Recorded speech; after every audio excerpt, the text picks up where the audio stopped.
Hello friends, welcome to the channel Mechanics of Solids. In this section we will deal with our last problem from axial loading. Here this is a fixed support and inside the fixed supports there is a steel bar. The length of each segments of the steel bar is L. A same area of cross section. Area is equal to a constant. Length is equal to a constant. Made up of steel is equal to same value 2 into 10 raised to 5 Newton per mm square. E value is also given. Now a load of 2W is acting here. A load of W is acting here. Then what will be the R value here and what will be the reaction at the ground?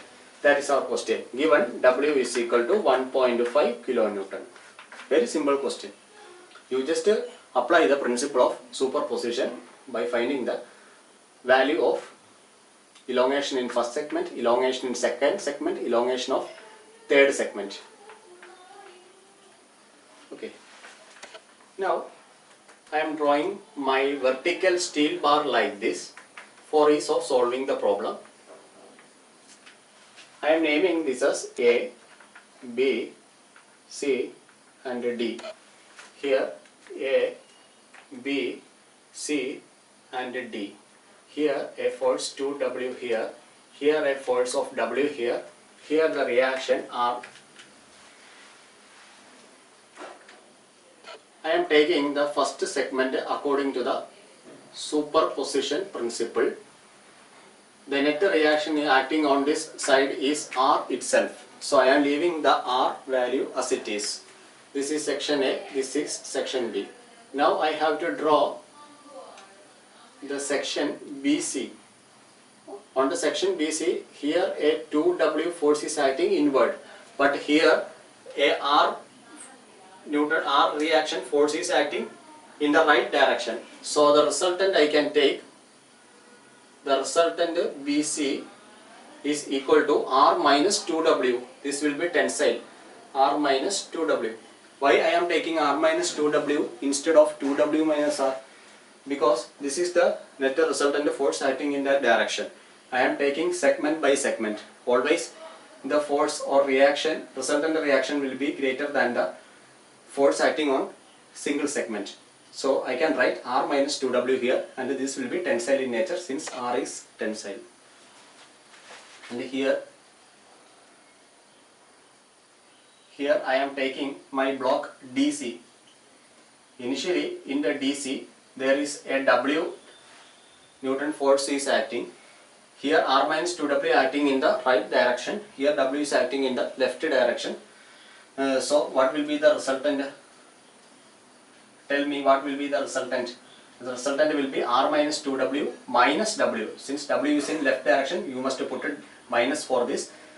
So the net will be R minus 2W minus W. That is equal to R minus 3W. Now I know the forces acting on each segment. Now I can apply the principle of superposition. According to principle of superposition, net elongation occurred to this structure will be equal to net elongation on each segments. Elongation equation is PL by AE.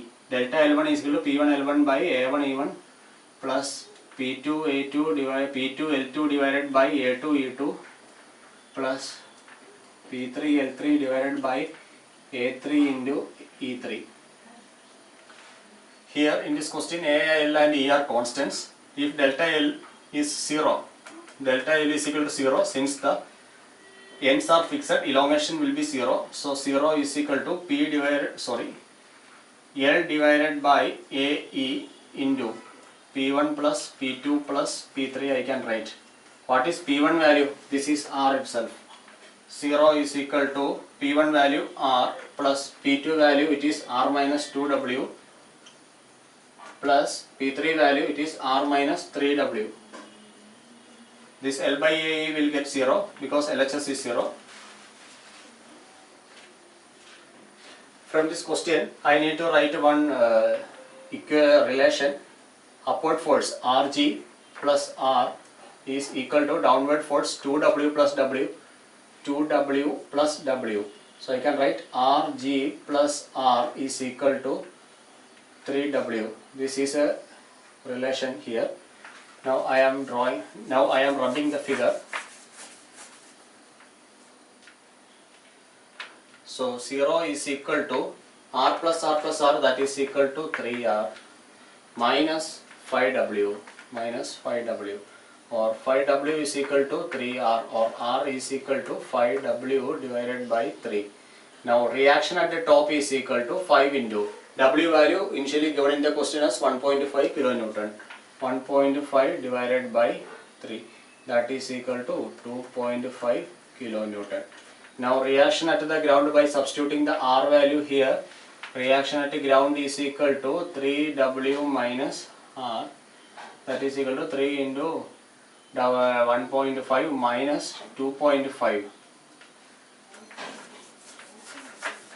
that is equal to 2 kilonewton. That is also acting upwards.